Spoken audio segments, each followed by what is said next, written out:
I never imagined that the boy I carried in my womb for 9 months, the one I rocked through endless feverish nights, would one day look me in the eye and ask me to destroy my own happiness. It was a crisp autumn afternoon in our little house in Vermont, the leaves turning gold outside the window like a painting I used to admire with my first husband.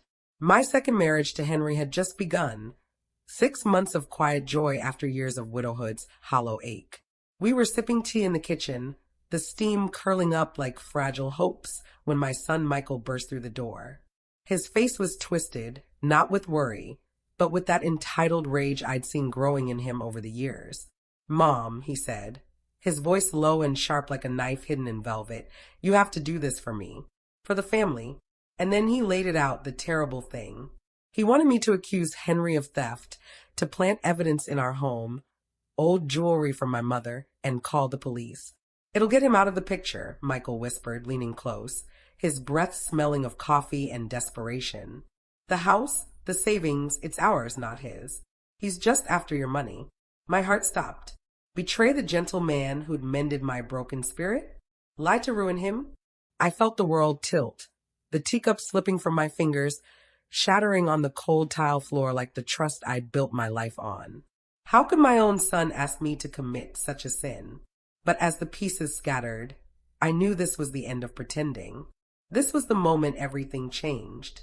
That day replays in my mind as I fold the laundry now, alone in the quiet of my bedroom. The sheets smell of lavender soap, the same I used when Michael was little, tucking him in with stories of brave knights and faraway lands. I smoothed the creases with arthritic hands, feeling the soft cotton under my fingertips, worn from years of washing away the stains of life. Outside, snow dusted the garden where I used to kneel, pulling weeds with dirt under my nails, planting tomatoes that I'd canned for winter soups. The house creaks in the wind, an old friend whispering secrets. Mornings, I shuffle to the kitchen in my slippers, the floor chilly against my feet, brewing coffee that fills the air with its bitter warmth. I slice bread, butter it slowly, remembering how I'd pack lunches for Michael, peanut butter and jelly, crust cut off just so. These small rituals ground me, reminders of the woman I was before the betrayals piled up like unread letters on the hall table. Oh, the memories flood back unbidden, sweet and sharp as thorns. I see myself in flashbacks, young and strong, sacrificing everything for that boy. After his father died in that car accident, God rest his soul, I worked 2 jobs, waitressing at the diner with its greasy counters and endless coffee refills, then cleaning offices at night, the hum of vacuums drowning my exhaustion. I'd come home at dawn, feet throbbing, to make breakfast before school. "Mommy's got you," I'd say, hugging him tight, his small arms around my neck like a lifeline. I skipped meals so he could have new shoes, sold my wedding ring to pay for his college books. Remember the necklace? That silver chain with the heart locket, engraved with his birth date. I gave it to him on his 18th birthday, tears in my eyes. "This is my love for you always," I whispered. He wore it for a week, then tucked it away. Years later, when he married Sarah, I gifted them the down payment for their house, scraping from my savings, my hands trembling as I signed the check. "For your future," I said. But Sarah's smile was thin, her eyes calculating, like she was appraising a piece of furniture. They promised visits, calls. Tomorrow, always tomorrow. Tomorrow never came. The calls dwindled, visits became holidays only, where I'd cook turkey with sage stuffing, the aroma filling the house, only for them to eat quickly and leave, complaining about traffic. The betrayal didn't strike like lightning. It crept in like fog over the lake. After I met Henry at the community center, his kind eyes, his stories of lost loves matching my own, they resented him from the start. "He's too old for you, Mom," Michael sneered over the phone, his voice laced with sarcasm. Sarah chimed in during visits, her words dripping honeyed poison. "Are you sure he's not just after the inheritance? We worry about you." They dropped by unannounced, eyeing the furniture, the china cabinet with its delicate plates.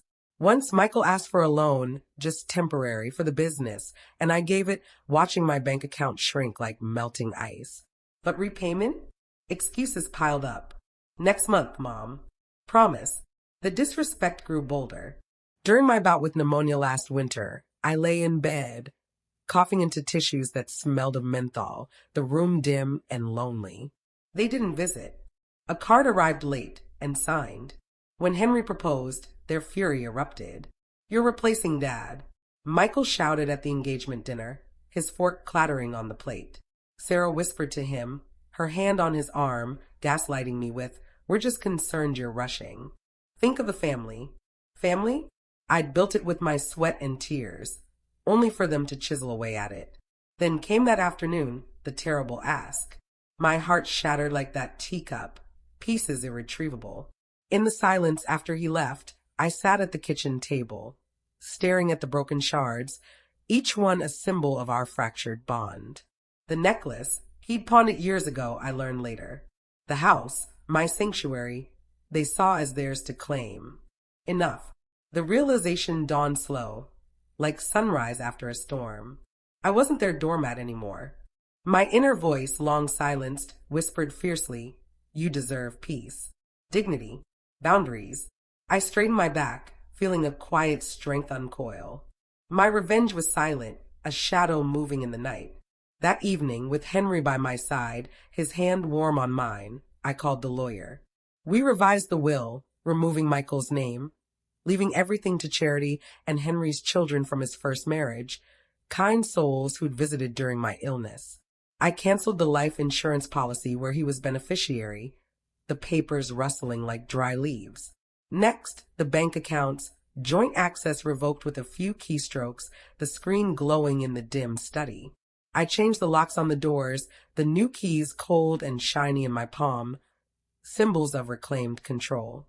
No dramatic scenes, just quiet cuts, severing the ties that bound me in pain. I packed a box of his old things, toys, photos, and left it on the porch, the wind whispering farewell. Loneliness? It visited, but dignity chased it away. I gardened again, feeling earth between my fingers, planting roses that would bloom red and defiant. The climax came 2 weeks later. Michael pounded on the door, his face red, Sarah trailing behind like a shadow. "What the hell, Mom?" The lawyer called. "You've cut me out," he bellowed through the screen. I opened it a crack, my voice steady as stone. "You asked me to betray Henry, to lie, to destroy. That's not family." He blustered, blame-shifting. "You're being manipulated. Sarah said you'd regret this." She nodded, eyes wide in feigned innocence. "We were just protecting you." Begging followed. "Please, Mom, think of the grandkids." But I saw the manipulation, clear as daylight. "No more," I said softly, closing the door. Click. The lock turned, final as a period at the end of a long sentence. Now, peace wraps around me like a warm shawl. I sit by the window, watching ocean waves if we drive to the coast, their rhythm a reminder that life ebbs and flows. Or the sunrise over the garden, flowers blooming where weeds once choked. The empty chair at the table? It's for me now, for quiet mornings with tea that tastes of freedom. Henry's laughter fills the house, mending what was broken. I've learned, dear listener, that sacrifice without appreciation is a chain. Betrayal by those you love cuts deep, but reclaiming your worth heals deeper. Set boundaries like walls around a garden. Let go of what poisons your soil. Karma? It comes quiet in the justice of a life well lived. Dignity isn't given, it's taken back. And in that, I found my empowerment blooming late but true.